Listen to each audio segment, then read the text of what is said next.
Hi Virgo, Ascendant, Sun, Moon, Venus, Rising, and those cross-watching, welcome to your Tarot Love Messages. We're going to take a look and see what the cards predict for you for the upcoming week.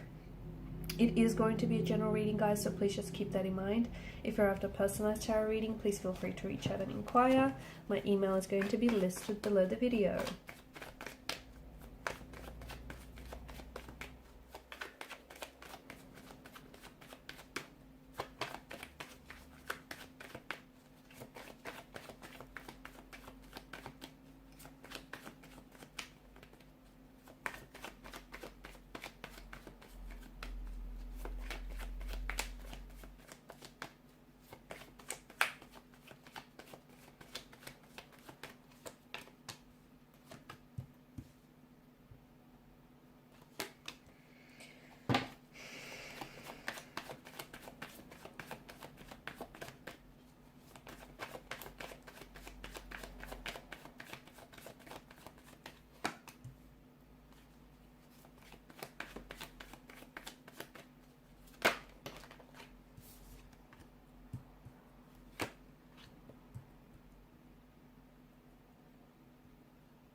Okay, someone who has...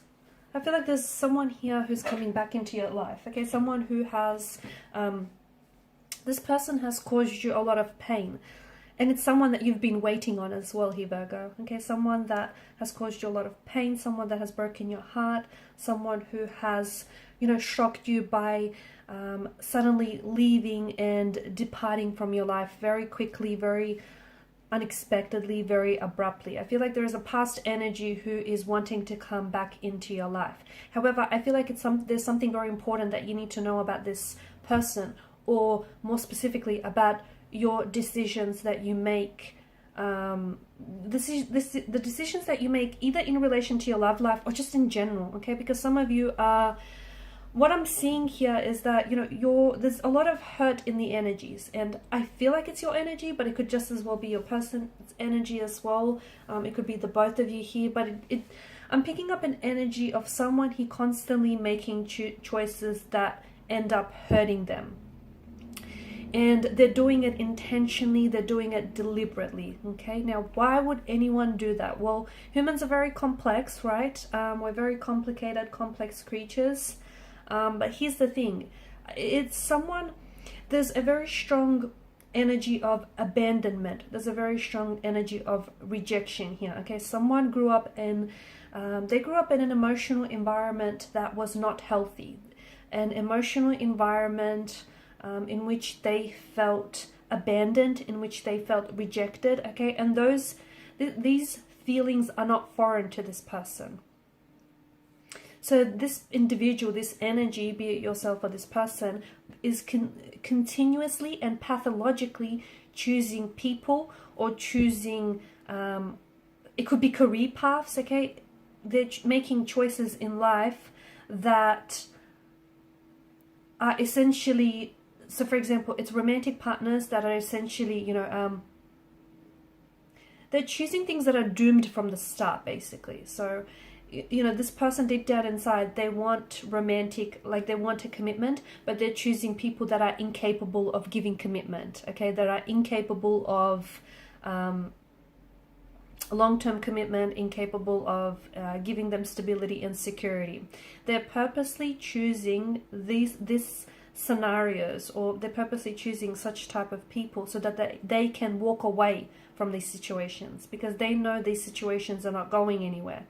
It makes them feel empowered in a way, and it's like this avoidance as well. It's this energy of avoidance. So, you can't, this person is incapable of giving you commitment, yet you then pull away, okay? And to avoid feeling emotions of hurt, abandonment, and rejection. It's very complex, but essentially what's driving these choices and these decisions is this unaddressed emotional issues that, linger in this person's energy. And I started the reading off by saying someone he's coming back into the picture, right? But is this person here to stay? And is this person who's coming back into the picture, and this person that you've been waiting on, is this someone that can give you commitment, that can give you stability? Or is this something that's doomed from the start, yet you hold on to, you're holding on to this person, you're holding on to the energy, because despite you knowing subconsciously or consciously, that this very thing or this very situation, whatever this is for you, is doomed from the start. It's a way of you I guess what's happening here is that it's a way of you essentially holding on to those emotions, okay, or those influences that you've had earlier on, whether in your childhood or your previous relationships, okay? And people seek what is familiar. Even though it's not comfortable, it's familiar to you, okay, or to this person. These feelings are not foreign. So, if someone's past here was filled with very strong feelings of rejection, inadequacy, insecurity, and therefore this person is therefore then drawn to similar situations, so they're drawn to similar scenarios that make them feel the same way here. And this is why, you're time and time again, you are selecting partners, situations, careers, scenarios that are essentially reinforcing these very deep rooted views that you have of yourself and this attitude here, okay? So you're choosing people that are emotionally unavailable because you felt that from an early age, or you felt that inconsistency in affection and warmth from previous relationships here. And you're initially attracted to someone here who's giving you the attention and, who's making you feel somewhat good about yourself. But this partner then is, they then are resistant to getting close, okay? And they're essentially disregarding what it is that you want. So I feel like whilst there is someone who's coming back to you and you're very drawn to this person and you're waiting for this person, okay?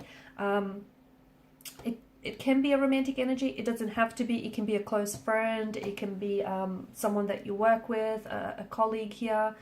But what's happened is you're holding on to this person because they're bringing back up feelings that feel so familiar to you, okay? And it's not healthy. It's very toxic because those familiar feelings feel like inadequacies. They feel like rejection. They feel undeserving. They feel, it doesn't make you feel good about yourself. It makes you feel unlovable. So you need to find a way to address some of these issues, because otherwise you will continually put yourself in similar situations here. So I feel like this week for you, it's the focus needs to be on choosing partners or making choices, decisions that are going to complement you positively, okay? It means forcing yourself outside of your own head. It means interacting with someone who is unfamiliar, okay, or interacting with situations that are unfamiliar. Because someone here is coming back into the picture, and look, they might be here to stay, and you can turn a negative situation or a negative scenario into a positive one. But I do feel like there are certain things that you need to address here, okay, and because I'm seeing that there are certain influences from the past that are seeping in and are affecting not only this situation, this scenario, but also previous and also any future scenarios as well. So be very careful. I feel like this week for you, focus. There's hidden meaning inserted into the words that you say, okay, or into the feelings that you feel about yourselves. Because you then start to project those emotions and those qualities onto someone else or onto something else. So just be very careful and watch very closely, okay, about the conversations that you have with yourself, about the tone of voice that you talk to yourself in, and some of the decisions that you make here. Because some of you, it feels like you're addicted to making choices or decisions that have influenced you negatively in the past, and because that's so familiar, you keep playing that out again and again. So you're not, by not becoming aware of why you're engaged in this destructive behavior, you are not able to then break the cycle. So if you want to break the cycle, and that might mean, you can have a positive, happily ever after ending with this person, or, with this scenario, but not until you break the cycle, okay? You can develop a long-lasting relationship, even with this energy, specifically here, this one that's sort of coming in and out of your life, but you're allowing it. So you need to break the addiction to repeating those patterns, okay? You need to know where it's coming from so that you don't continue to carry out this, this cycle time and time again. It's a bit of a heavy reading for you, but I feel like it's something that is, and I feel like there's a lot of things that are going to happen this week, okay? It doesn't have to mean the return of someone, but I feel like there are going to be instances this week that are really going to highlight some of these decisions, the choices that you make, and how they come from a negative or destructive energy. Okay guys, thanks so much for watching and listening. Please show your support by liking, sharing and subscribing to the channel. Bye.